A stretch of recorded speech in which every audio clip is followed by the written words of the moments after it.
విధి నిర్వహణలో ప్రాణాలు సైతం లెక్క చేయక రెయిన్బవళ్లు దేశానికి పోలీసులు సేవలు అందిస్తున్నారని రాష్ట్ర కార్మిక శాఖ మంత్రి వాసంశెట్టి సుభాష్ తెలిపారు. డాక్టర్ బిఆర్ అంబేద్కర్ కోనసీమ జిల్లా అమలాపురంలోని ఎస్పీ కార్యాలయంలో నిర్వహించిన పోలీసుల అమరవీరుల సంస్మరణ దినోత్సవంలో మంత్రి సుభాష్ పాల్గొన్నారు. అమరవీరుల స్తూపం వద్ద మంత్రి నివాళులర్పించారు. పోలీసుల త్యాగాన్ని, విరోచిత పోరాటాలను స్మరించుకుంటూ వారి సేవలను కొనియాడడం అందరి బాధ్యతని మంత్రి చెప్పారు. కార్యక్రమంలో అమలాపురం ఎమ్మెల్యే అయితా బత్తుల ఆనందరావు, ఎమ్మెల్సీ బొమ్మి ఇజ్రాయిల్ తదితరులు పాల్గొన్నారు.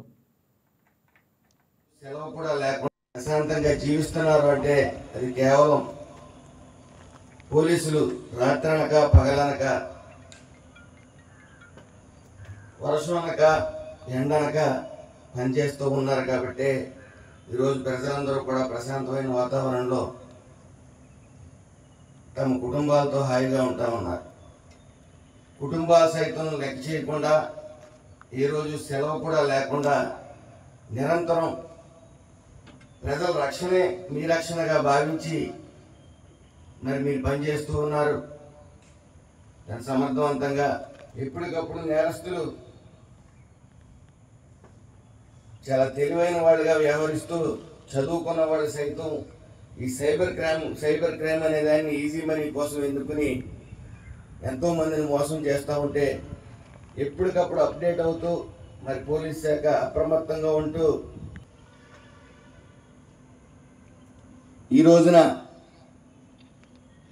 ఈ రాష్ట్రం శాంతి భద్రతతో ఉంది అంటే అందరూ గుండెల మీద చేసుకుని పడుకున్నారంటే ఖచ్చితంగా అది పోలీసులు చేస్తున్న త్యాగం అని మాత్రం మనం అందరం గుర్తించాలి. Police, MLC garu, and all the fellow officers and the entire police fraternity, a very good morning. Commitment of the police forces to stand as the first line of defense of our nation's safety and security. We also pay tribute to the families who have made the ultimate sacrifice alongside their loved ones. To carry forward the proud legacy of those who have fallen. I, on behalf of Konaseema District Police, pay respectful homage to all our martyrs who have made the ultimate sacrifice in the service of nation. Jai Hind. ప్రశాంతంగా జీవిస్తున్నారు అంటే అది కేవలం పోలీసులు రాత్రనక